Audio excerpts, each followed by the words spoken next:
Cuando nosotros hablamos de derivadas, normalmente hablamos de funciones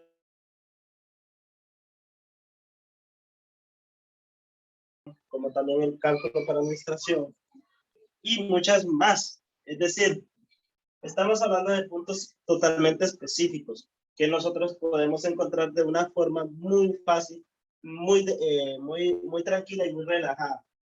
Es decir, lo que nosotros hacíamos en mate básica para administración, como encontrar la pendiente de un valor, como encontrar por decirlo así, rectas horizontales de una función, que nosotros hacíamos un desmadre y nos hacíamos bola con tantas cosas que nosotros mirábamos.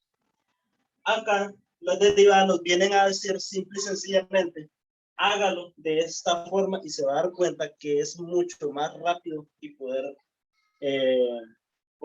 hacer un ejercicio de forma que quede aún más estructurado. Veamos que acá, cuando nosotros hablamos de derivada, decimos, ok, tengo la función f de x de cualquier valor. Vamos a decir entonces que m multiplica la x y esa x está elevada a la n. Esa n puede ser cualquier valor de los números reales, como también la m puede ser cualquier valor de los números reales. Cuando nosotros vamos a hacer justamente la derivada de esa función, siempre colocamos f prima. Estas comitas que van acá normalmente son números romanos.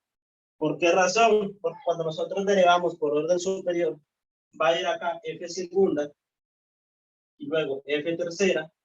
Ya ahí no puedo decir f cuarta. Me explico. Entonces ya no voy a poner 4 comillas. Entonces usamos números romanos. Es aquí donde nosotros decimos, ok, f cuarta, luego f quinta, y usamos una v, f sexta, y ahí va a ir hasta donde normalmente se llega el menos infinito. ¿Qué pasaría si por A o por B yo llego a la derivada de 30? Es decir, son 3x, si más no me equivoco. Si yo llego a este tipo de derivada, yo no voy a decir f treintavos, ¿verdad? Simple y sencillamente yo digo la 30ª derivada, la derivada 30 de esta función. Simple y sencillamente lo vamos a decir de esa forma. Entonces, para efectos de este ejercicio, cuando nosotros derivamos por primera vez, decimos f de x va a ser igual a m que tenemos acá, lo vamos a multiplicar con n, y ese va a ser el nuevo coeficiente de esa derivada, m multiplicado con n. La x la mantengo, y al exponente le voy a restar 1. Siempre va a ser así, de esta forma. ¿Qué pasa cuando vengo justamente a la expresión, a la segunda derivada de esta función? Entonces, ya aquí ya tengo mn, m por n me va a dar mn. Entonces, ¿qué voy a hacer acá? Voy a multiplicar por el exponente nuevamente, que en este caso es n menos 1. Y conservo la x. Y a la x le voy a colocar n menos 1 menos 1. Es decir, voy a restarle otra vez el 1. Si nosotros venimos por la tercera derivada de esta función, f de x va a ser igual a mn multiplicado por esto, lo vamos a dejar expresado, porque vamos a ponernos en este caso a tratar de resolver todo. Entonces vamos a colocar n menos 1. Acá, n menos 1 me va a dar menos 2. Entonces significa que esto yo lo voy a multiplicar por n menos 2. Y acá yo voy a tener x elevado a la n menos 2 menos 1. Y ahí vamos a ir justamente tratando de llegar a una derivada mucho más acertada.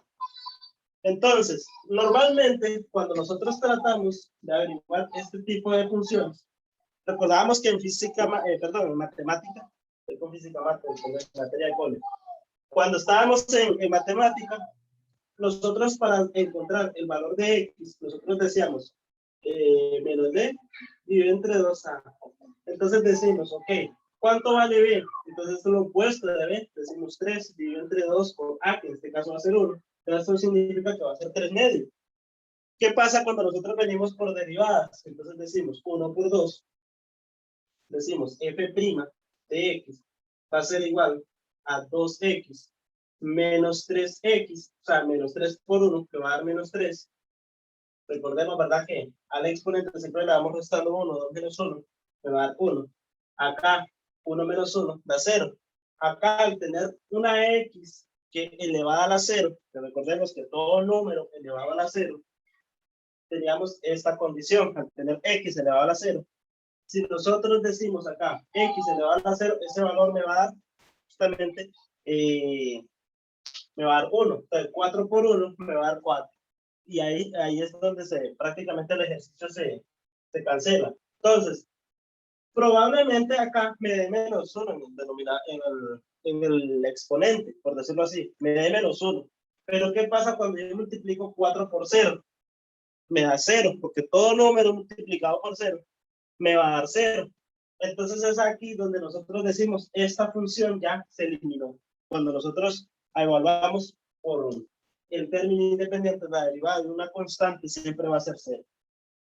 Acá entonces, 2x menos 3. Entonces yo necesito saber cuánto es 3 medio. Igual va a ser esta expresión.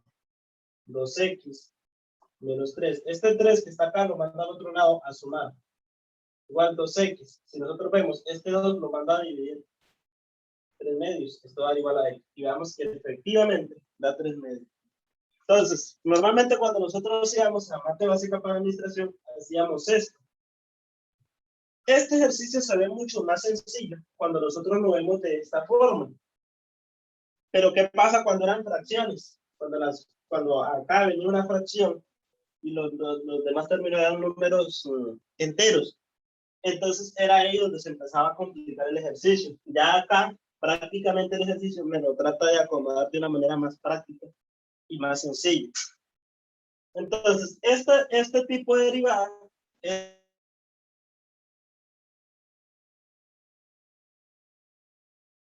si vamos a derivar por orden superior, veamos que acá estamos en una función lineal, que también será lo que yo le mencionaba al compañero Alex la semana pasada, o el sábado creo que era.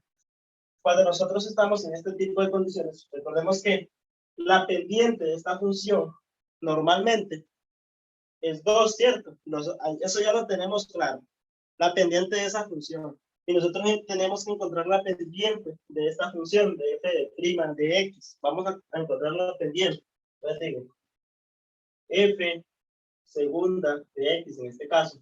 Voy a encontrar la pendiente de la derivada de esta función. Me va a dar 2. Y ya nosotros lo vemos. Si nosotros derivamos el 3, me va a dar 0. Y ahí tenemos la pendiente. No tenemos ni siquiera que hacer mucho. Entonces, normalmente la derivada de toda función es la pendiente de toda función real.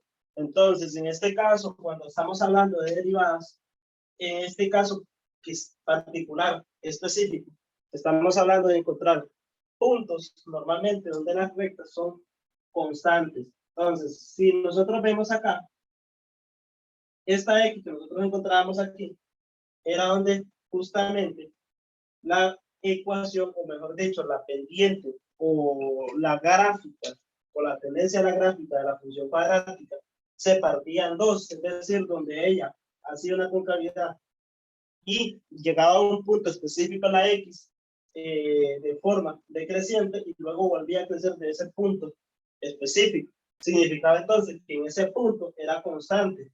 Cuando hablamos de este punto en específico, ella es constante. Entonces, si nosotros vemos acá, cuando nosotros derivamos esta función, encontramos la constante y la encontramos específicamente. Recordemos que una función es constante cuando tenemos justamente el valor de un 2 o un número real como resultado, sin tener variable x. Veamos entonces que acá llegamos ya como al punto más fácil y más sencillo. De decir, ok, esta función podemos decir que es f segunda de x. Y cuando nosotros llegamos a la segunda derivada, no es tanto la constante de esto, sino más bien son los puntos de inflexión de esta recta. Es decir, de dónde a dónde ella es cóncava. Entonces, si nosotros igualamos a 0 esta expresión, vamos a encontrarnos que ella, no vamos a encontrar un punto de inflexión igual a 2, por decirlo así. Eso sería imposible. Entonces, ¿por qué no vamos a encontrar esos puntos de inflexión? Porque la función justamente solamente tiene una concavidad. cuando la función encontramos dos concavidades, es decir, de donde a donde ella se impulsa para crecer y luego crecer, es cuando tenemos funciones de grado 3.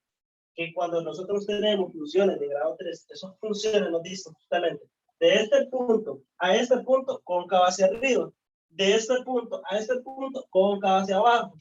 Entonces, recordemos entonces que cuando nosotros tenemos una función cuadrática, tiene este comportamiento. Ya nosotros lo sabemos.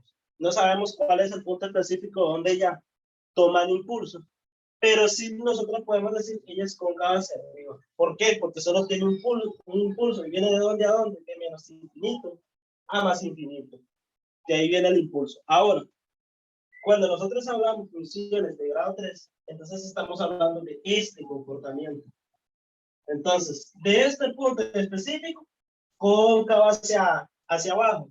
De este punto en específico, cóncava hacia arriba. Entonces, eso es lo que a nosotros normalmente nos dice cuando una función tiene este tipo de particularidades.